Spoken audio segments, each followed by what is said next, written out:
ایک گاؤں میں ایک بہت ہی خوبصورت لڑکی للی رہتی تھی۔ وہ خوبصورت ہونے کے ساتھ ساتھ سخی اور ہمدرد بھی تھی۔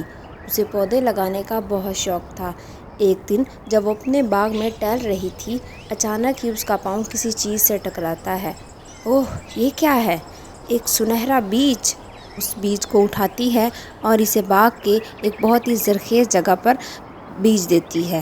وہ اسے روز پانی دیتی ہے اور اس کا بہت خیال رکھتی ہے، لیکن دن ہفتوں میں اور ہفتے مہینوں میں بدل جاتے ہیں، لیکن کچھ نہیں ہوتا، مگر پھر بھی وہ اس کا خیال رکھنا نہیں چھوڑتی ہے۔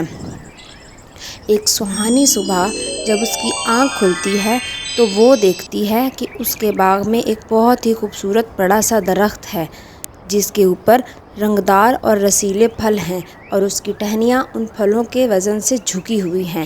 وہ جاتی ہے تو درخت اسے کہتا ہے، میں ایک جادوئی درخت ہوں، میں تمہاری 3 خواہشیں پوری کروں گا، تو بتاؤ تم کیا چاہتی ہو؟ تو وہ للی جو اتنی ہمدرد تھی، وہ بے غرض ہو کر اپنے لیے کچھ نہیں مانگتی، بلکہ وہ کہتی ہے کہ اسے اس کے گاؤں کے لوگوں کے لیے صحت، خوشحالی اور خوشیاں بھری زندگی چاہیے۔